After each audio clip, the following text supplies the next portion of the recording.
An atheist. Mr. J.B.D. was an educated man, but saturated to the core with materialistic ideas. He believed neither in God nor the existence of the soul. At the request of a relative, he was evoked at the Spiritist Society 2 years after his death. 1. Evocation. I'm suffering. I'm a reprobate. 2. We have been asked to evoke you on behalf of your relatives who want to know about your fate. Tell us if our evocation is agreeable or painful to you. Painful. 3. Was your death intentional? Yes. The spirit writes with extreme difficulty. The handwriting is large, irregular, shaky, and almost illegible.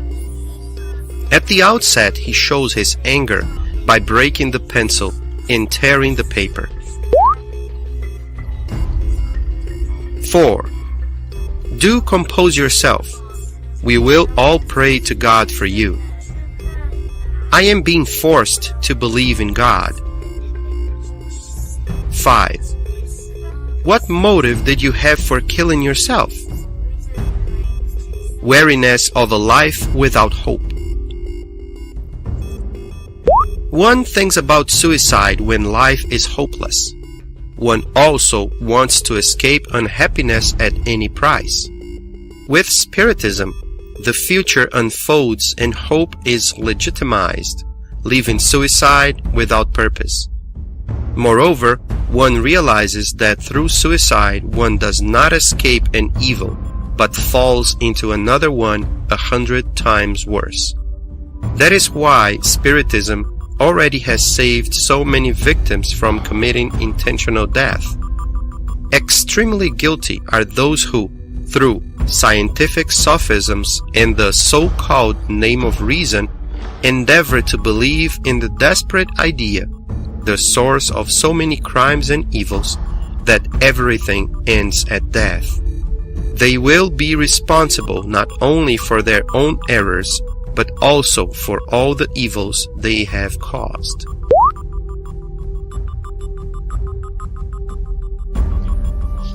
Six. You wanted to escape the vicissitudes of life. Did you gain anything? Are you happier now? Why doesn't nothingness exist? 7.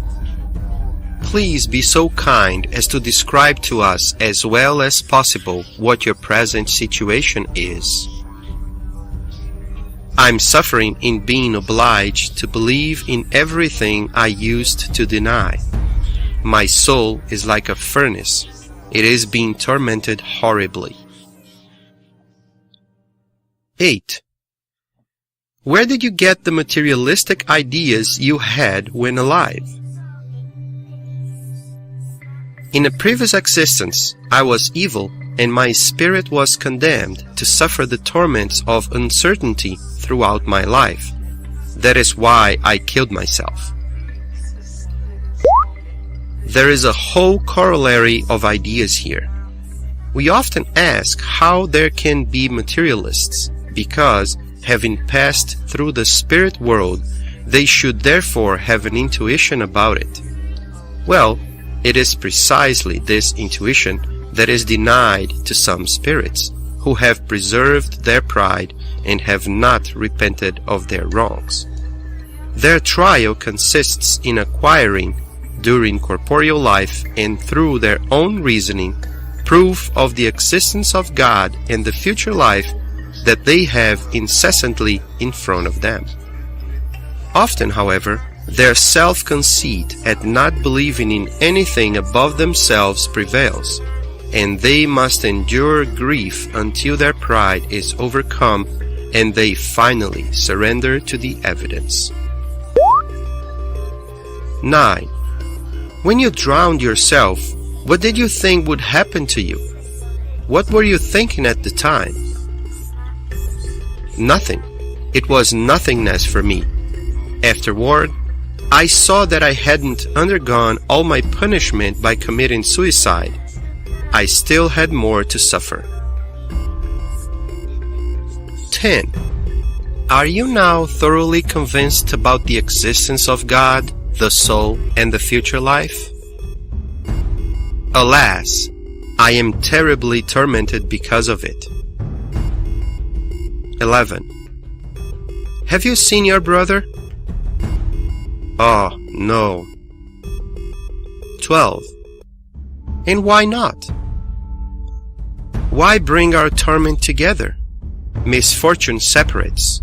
Fortune reunites. Alas. 13. Would you feel comfortable at seeing your brother? We could evoke him and thereby bring you together.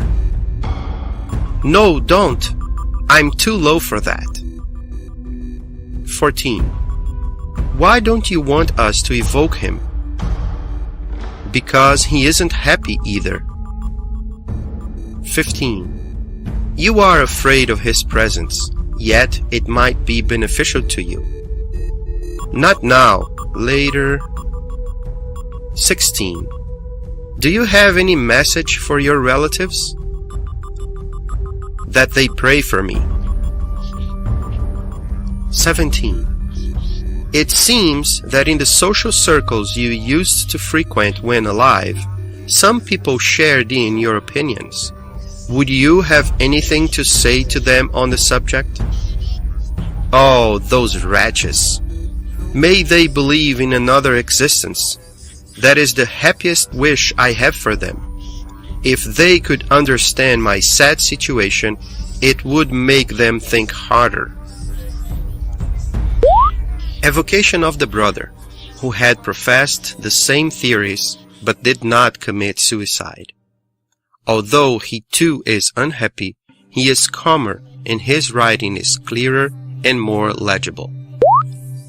18. Evocation. May the picture of our suffering be a useful lesson to you and persuade you that another life exists where one expiates one's wrongs and disbelief. 19. Can you see your brother, whom we have just finished evoking? No, he is fleeing from me. One might ask how spirits can avoid one another in the spirit world, since there are no physical obstacles or refuges that are impenetrable to sight. However, everything is relative in that world and conforms to the fluidic nature of the beings who live there. Only high-order spirits have unlimited perception. It is limited in low-order ones. For the latter, fluidic obstacles are the same as physical ones. Spirits hide themselves from others by their will, which acts upon their perispiritual envelope and the surrounding fluids.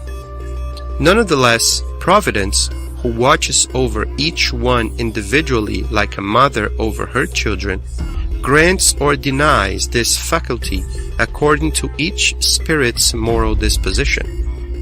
Depending on the circumstances, it comprises either punishment or recompense. 20. You are calmer than your brother. Could you provide a more precise description of your suffering? There on earth, don't your self-centeredness and pride suffer when you are obliged to admit your mistakes? Doesn't your spirit revolt at the idea of being humbled by someone who points out your errors? Well, just what do you think a spirit suffers who, throughout its entire life, was persuaded that nothing existed beyond itself and that it was always right? Finding itself suddenly confronted with the obvious truth, such a spirit feels annihilated, humiliated. Combined with this is the regret of having for so long forgotten the existence of such a good and tolerant God. Its condition is unbearable. It finds neither peace nor repose. It will not find even a little quiet except in the moment when divine grace, that is, God's love, touches it, because pride has taken hold of the poor spirit and envelops it entirely. It will need a lot of time to rid itself of that deadly garment. Only the prayers of our brothers can help us out of this anguish. 21. Do you mean incarnate brothers, or do you mean spirits? Both. 22. While we were interviewing your brother, one of the persons here was praying for him. Did this prayer do him any good? It wasn't a waste. If for now he refuses grace, he won't when he finds himself in a state where he will have recourse to that divine panacea. We see here another kind of punishment. Punishment is thus not the same for all disbelievers. For this spirit, besides his suffering, is the necessity of recognizing the truths that he reneged on while alive. His current ideas reveal a certain degree of advancement compared to other spirits who persist in denying God. It is already some sign of advancement and humility to confess that one was wrong. In a subsequent incarnation, it is more than probable that his disbelief will give way to the innate sentiment of faith. When we delivered the results of these two evocations to the person who had made the request, we received the following response. Sir, you can't imagine the huge relief that the evocation of my father-in-law and my uncle has brought me. We recognize them perfectly. The writing of my father-in-law especially is remarkably similar to when he was alive, especially during his last few months with us, when it was jerky and indecipherable. Further confirmation may be found in the long strokes, initials, and various letters, which are the same. As for vocabulary, expressions, and style, the resemblance is even more striking. For us, the similarity is complete except for his now greater knowledge of God, the soul, and the eternal life that he so formally denied before. We are therefore perfectly convinced of his identity. God will be glorified by our firm belief in Spiritism, and our incarnate and discarnate friends will become better because of it.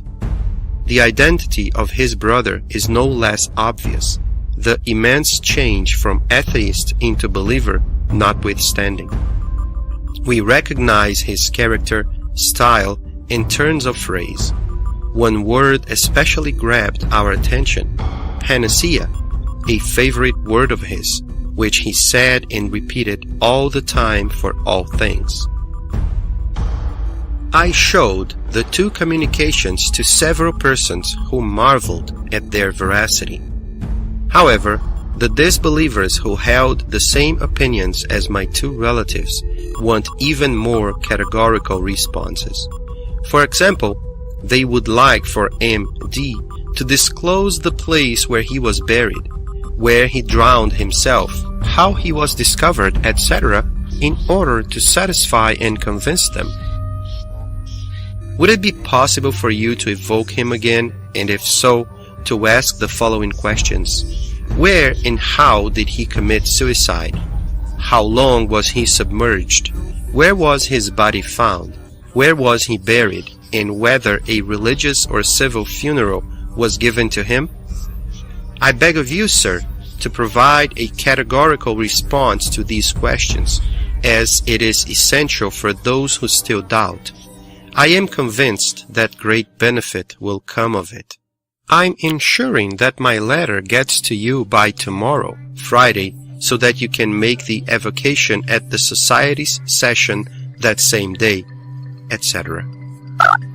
We have reproduced the above letter because of the fact that it confirms the Spirit's identities, and below we have attached our response to it in order to instruct individuals who are not familiar with communications from the beyond. The additional questions you have asked us to address to the spirit of your father-in-law were incontestably stated with a praiseworthy purpose in mind, to convince disbelievers, since you yourself no longer harbor any sentiments of doubt or curiosity. However, a deeper understanding of the Spiritist science would lead you to understand that the questions are superfluous. In the first place, asking me to have your father-in-law answer with a categorical response shows that you do not understand the fact that we cannot control spirits at will. They respond whenever and however they want, and often only as they are able. Their freedom of action is greater than when they were alive, and they possess ways of avoiding any mental coercion we might wish to exert over them. The best proofs of identity are the ones they themselves furnish spontaneously of their own accord, or which arise from the circumstances. Hence, it is almost always futile to try to induce them to provide proofs.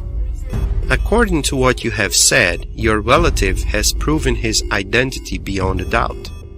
Consequently, it is more than probable that he would refuse to answer questions that he might regard as superfluous and meant to satisfy the curiosity of individuals who are indifferent to him. His response could very well be the one received by others in similar cases. Why are you asking things you already know about? To this, I would add that the confusion and suffering he is experiencing could be aggravated by interrogations of this nature.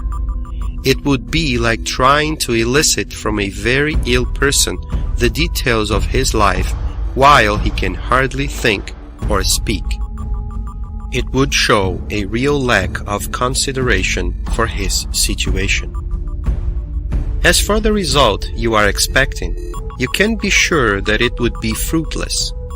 The proofs of identity that your father-in-law has furnished carry more weight because they occurred spontaneously. No clues were given beforehand. Thus, if these disbelievers are not satisfied with proofs of this type, they might be even less satisfied by pre-established questions that could be suspected of having been born out of complicity. There are persons who are not convinced by anything, no matter what. They could see your relative in person with their own two eyes and still affirm that they are victims of a hallucination. Sir, a few more words regarding your request for an evocation to be made on the same day I received your letter. Evocations cannot be done on the spur of the moment. Spirits do not always respond to our appeal. For them to respond, they must be both able and willing. Additionally, there must be a suitable medium endowed with the necessary special aptitudes available at the time. Finally, the surroundings must be agreeable to the spirit, etc.